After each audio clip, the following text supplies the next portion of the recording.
नमस्कार. मन धागा धागा जोडते नवा या मालिकेच्या आजच्या भागामध्ये मी तुम्हा सर्वांचे मनपूर्वक स्वागत करते.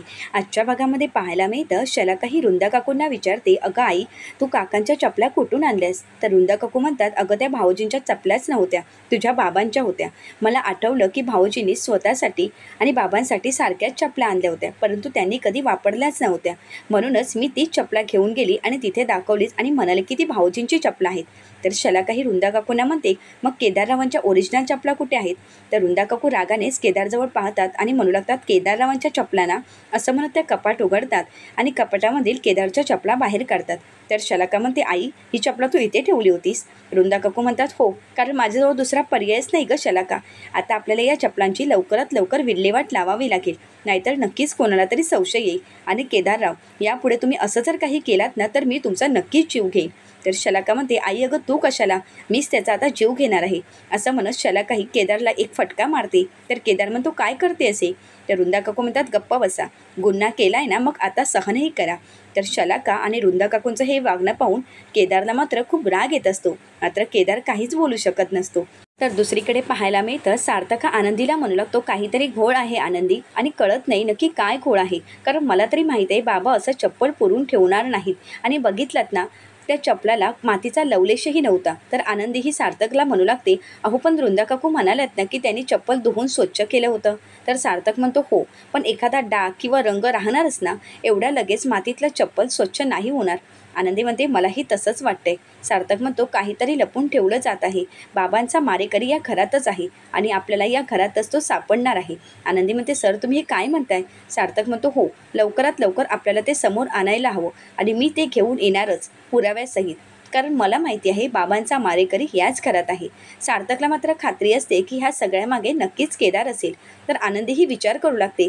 तर दुसरीकडे पाहायला मिळतं सानू ही स्कूलमध्ये जाण्यासाठी नकार देत असते. तर लीना वहिनी म्हणू लागतात, सानू अगं चल ना, तुला कळत नाही का? तर सानू म्हणू लागते, नाही, मला त्या शाळेत नाही जायचं आहे, मला माझ्या जुन्या शाळेमध्ये जायचं आहे.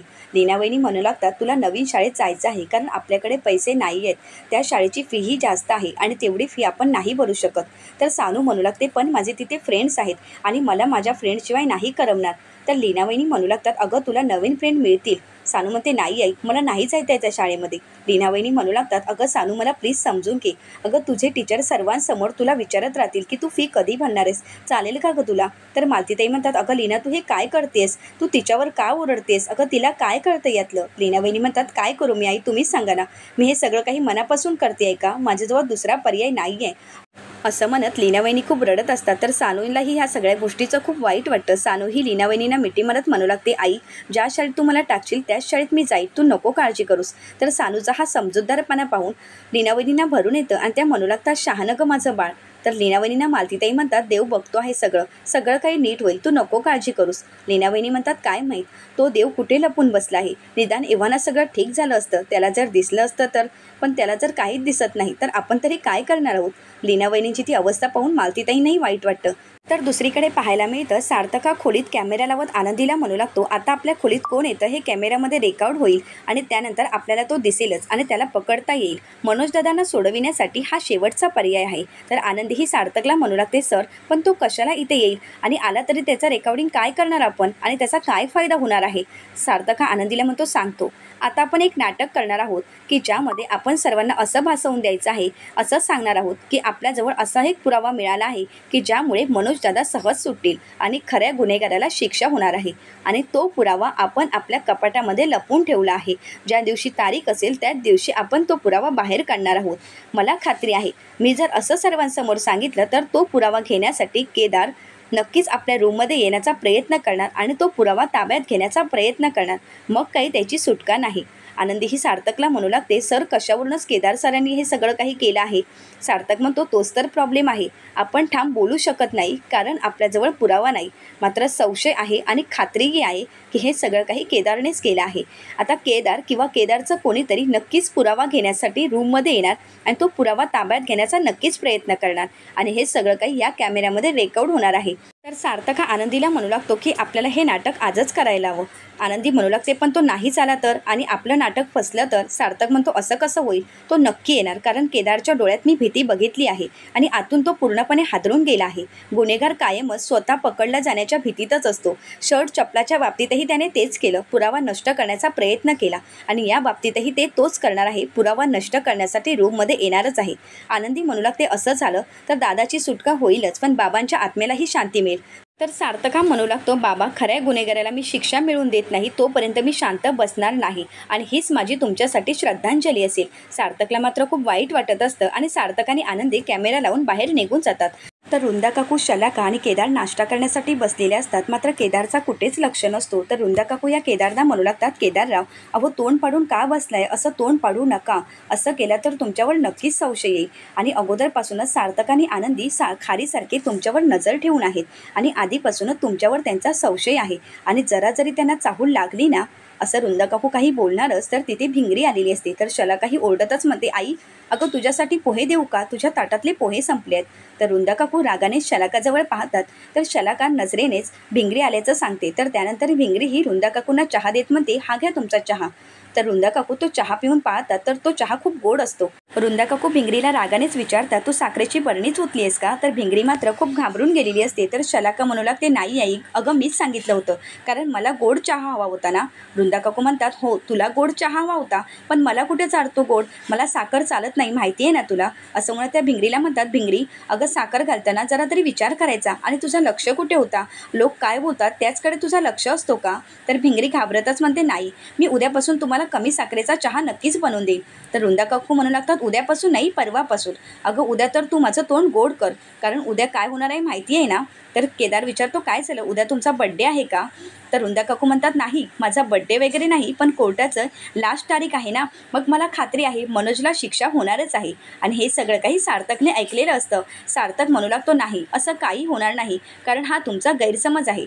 तर वृंदा काकू म्हणू लागतात, म्हणजे. तर सार्थक म्हणतो, आमच्या हातात असा पुरावा लागला आहे की दादा निर्दोष आहेत हे सहज सिद्ध होणार आहे आणि खरा गुन्हेगार जगासमोर येणार आहे आणि तो पकडलाही जाणार आहे. तर शलाका विचारते की असा कोणता पुरावा हाती लागला आहे. मात्र केदार खूप घाबरून गेलेला असतो. केदार हा शलाकाला म्हणू लागतो, जाऊ दे ना, अगं तुला काय करायचं आहे. तर सार्थक म्हणतो, नाही असं कसं म्हणताय केदारराव, अहो ती घरातली आहे आणि तिलाही काळजी आहेच ना, म्हणूनच ती विचारत आहे ना. अगं शलाका तुलाही कळायला हवं, पण काय आहे ना, गेल्या काही दिवसामध्ये अशा काही घटना घडल्या आहेत ना, ते पाहता तो पुरावा मी सेफ महत्त्वाच्या जागी ठेवला आहे आणि तशा प्रकारचा पुरावा मी कोणाला दाखवूही शकत नाही, कारण तो पुरावा मी माझ्या कपाटामध्ये ठेवला आहे. फक्त कोर्टात जायच्या आधी तो मी बाहेर काढणार आहे. सार्थका शलाकाला म्हणतो, शलाका तू काळजी करू नको, सगळं काही ठीक होणार आहे आणि आता आम्ही मंदिरामध्ये जाऊन येतो, कारण आम्हाला प्रार्थना करायची आहे की मनोज दादा लवकरात लवकर सुटून देत आणि खरा गुन्हेगार जो आहे तो जगासमोर येऊन देत आणि त्याला जास्तीत जास्त शिक्षा होऊ दे. हे ऐकून मात्र केदार खूप घाबरून गेलेला असतो. तर सार्थका वृंदा काकूंना विचारतो, तुमच्यासाठी काही मागायचं आहे का, काय हेच चालेल. वृंदा काकू घाबरतच म्हणतात, चालेल हे मागितलं तरी चालेल, आम्हाला पण तेच हवं आहे. सार्थक म्हणतो, ठीक आहे मी तुमच्यासाठी पण नक्कीच प्रार्थना करीन. असं म्हणत सार्थक आणि आनंदी मंदिरामध्ये निघालेले असतात. मात्र वृंदा काकू, शलाका आणि केदार खूप घाबरून गेलेले असतात.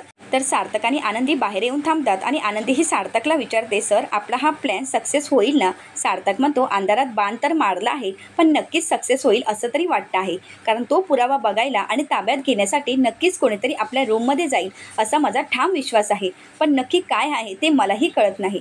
तर आनंदी म्हणू लागते, बघ तोपर्यंत आपण काय करायचं आहे सर. सार्थक म्हणतो, काहीच करायचं नाही, आपण फक्त इथेच थांबायचं आहे. समजा आपण घरात गेलं तर आपण घरात असताना कोणी आपल्या रूममध्ये जाणार नाही आणि आपण घराच्या बाहेर आहोत म्हटल्यावर नक्कीच कोणीतरी पुरावा बघायला जाणार आणि मला खात्री आहे. आणि त्यानंतर सर्व काही कॅमेऱ्यामध्ये कैद होणार आणि त्यानंतर तो आपण कॅमेरा चेक करू. आणि त्याचवेळी आनंदीला मालतीताईंचा फोन आलेला असतो. तर मालतीताई म्हणू लागतात, अगं लीना सानूच्या शाळेत दाखला काढायला गेली आहे, ती तिला दुसऱ्या शाळेत टाकत आहे. आनंदी घाबरतच म्हणते, का असं लीना वहिनी का करते आहे. तर सार्थक विचारतो, काय झालं आनंदी. तर आनंदी ही सार्थकला म्हणते की लीना वहिनी सानूच्या स्कूलमध्ये गेली आहे आणि ती सानूला त्या स्कूलमधून काढून दुसऱ्या स्कूलमध्ये घालत आहे. तर सार्थक म्हणतो, मी बघतो काय ते. आनंदी ही मालतीताईंना म्हणू लागते, आई तू काळजी करू नकोस, सार्थक सर म्हणतायत की मी बघतो, तू नको काळजी करूस. तर मालतीताई म्हणतात, ठीक आहे मी फोन ठेवते. तर आनंदी म्हणू लागते, सर तुम्ही अहो काय करणार आहात, लीना वहिनी काही ऐकून घ्यायला तयारच नाहीये. सार्थक म्हणतो, लीना वहिनीला यातलं काहीही कळणार नाही, तुम्ही काळजी करू नका, मी आलोच, मात्र तुम्ही कुठेही जाऊ नका, इथेच थांबा. तर आनंदी ही तिथेच थांबून असते आणि सार्थक सानूच्या स्कूलमध्ये निघून जातो. तर दुसरीकडे केदार हा घाबरूनच फेऱ्या मारू लागतो. तर वृंदा काकू म्हणू लागतात, आता कशाला फेऱ्या मारताय, आता तर तुमची पोलीस स्टेशनची वारी पक्कीच आहे.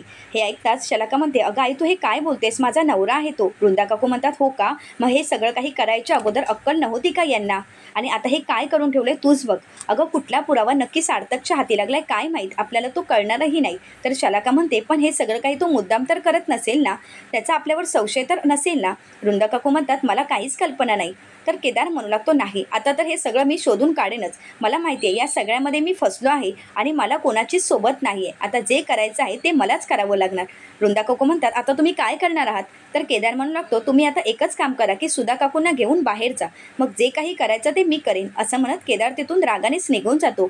तर शलाका आणि वृंदा काकू मात्र घाबरून गेलेले असतात. तर दुसरीकडे मालतीताई देवासमोर हात जोडत प्रार्थना करत म्हणू लागतात, देवा सर्व काही ठीक होऊन देत. तर त्याचवेळी लीनावहिनी आणि सानू स्कूलमधून घरी आलेले असतात आणि सानू खूप खुश असते. तर लीनावहिनी मालतीताईंना आवाज देत म्हणू लागतात, आई बाहेर या. मालतीताई म्हणतात, अगं काय झालंय लीना. लीनावहिनी म्हणू लागतात, आई तुम्ही म्हणत होता तेच खरं होतं, देवाला माझी दया आली. अहो मी दाखला काढण्यासाठी स्कूलमध्ये गेली होती तर त्यांच्या प्रिन्सिपलने माझंच अभिनंदन केलं. तर लीनावहिनीला मालतीताई म्हणतात, म्हणजे.